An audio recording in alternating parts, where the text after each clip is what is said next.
Hello, everybody. Welcome back to another episode of IgG4-RD Life. I am one of the co-hosts, Alex Streczyn, a patient and advocate of IgG4-RD. For those of you tuning in for the first time, this is a platform where we, the patients, amplify IgG4-RD patient voices.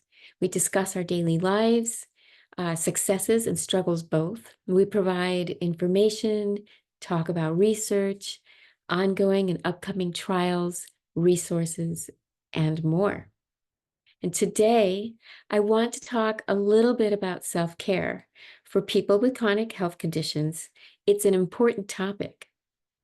Unfortunately, self-care is an overused term.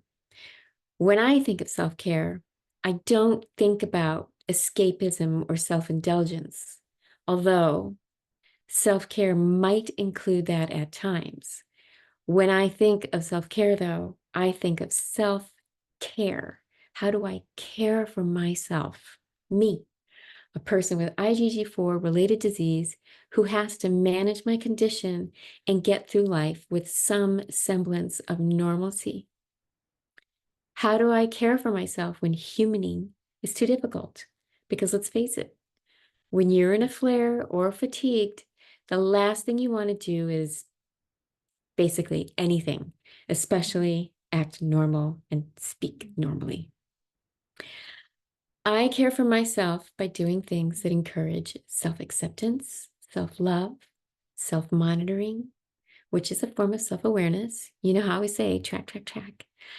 Self-maintenance is an important aspect of self-care as well. Get up, take that shower, eat if you can. And self-advocacy is another huge one. Get informed, learn how to talk to and understand your doctor. Make sure you are a part of your own wellness team. And self-acceptance, and that means acknowledging when you feel crappy and when you feel great. First, the journey to diagnosis is stressful, frustrating, and depressing. All sorts of bad feelings come up. So don't just squish that stuff down. Don't just pretend it's not there.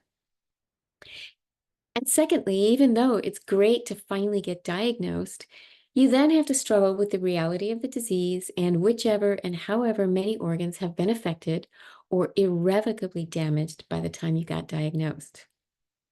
And then there's the struggle of finding a doctor who is knowledgeable about the disease, of which there are very few right now, especially in less cosmopolitan areas. So if you don't accept and acknowledge your feelings about this, if you just think positive thoughts, don't cry, toughen up, that's just toxic positivity and denial, both of which bypass how you really feel and delays you getting the support you need. And also, that just kind of promotes more inflammation, and we know that this is an inflammatory disease. So yeah, think positive thoughts, but not fake or engineered ones.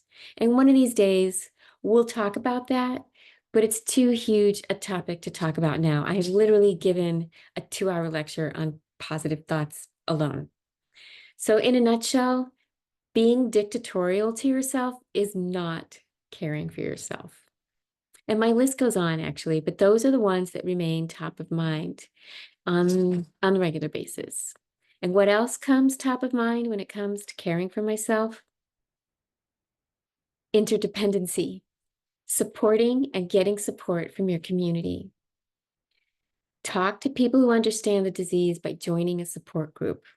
And right now, I know of at least 7 support groups for patients with IgG4-RD, and all but one cater to caregivers and medical personnel as well as patients. And they each have a different angle, so you're bound to find something that clicks. You're bound to find your people. And I think personally that you should join as many as you can. But that's just me, and for some people, that might be a bit too much. So there's the Living with IgG4 related disease Facebook group, which has over 2,400 members. And the other 2 Facebook groups are just plain IgG4. Another one, the International IgG4 Support Group. Then there's the social network attached to IgG4-RD. There's the IgG4 related system disease Australia user group, and that's the one that's just for patients only. We've got ERN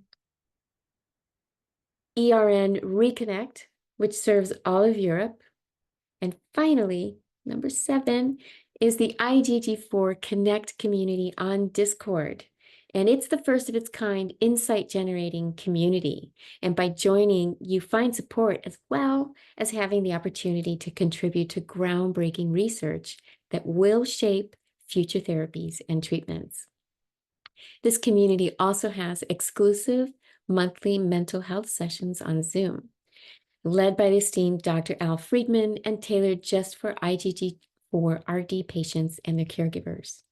And now trust me, people who don't have this disease don't know what it feels like. And there are people with other rare diseases that might have a pretty good idea. And so even within the IgG4-RD communities, we are all affected differently. So become a part of at least one of these communities and even consider communities for rare diseases in general. And a full disclosure, Masa and I are 2 of the admins for the Living with IgG4 Related Disease Facebook group. And the wife and caregiver of the 3rd admin is the Director of Patient Advocacy for IgGforward.org. Also, Masa and I are ambassadors for the IgG4-RD Connect community. But first and foremost, we are patient advocates, and our mission is to provide a platform where the voices and experiences of IgG4-RD and other rare disease patients are heard, valued, and shared. We aim to give us a collective voice, all of us, in the conversations around this disease, its care, and its treatment. And what matters is that you need support and you need to do what's right for you. So please find your community or communities and reach out when you need to. And these are groups with people who won't say, don't cry, buck up, smile. They won't. What they will say is, wow, that sucks. I get that. And here's how I've been dealing with it. Also, even though it might seem hard, find a therapist that you feel comfortable with. Remember that finding the right therapist is a lot like dating. You need to find someone that clicks for you and to whom you feel comfortable opening up. So in closing, for patients, caregivers, and medical professionals, I urge you all to please take care of yourselves. And be sure, of course, to share, like, follow, and subscribe to our channel and socials. And we'll make sure that you get the latest updates on everything IgG4-RD. Thank you.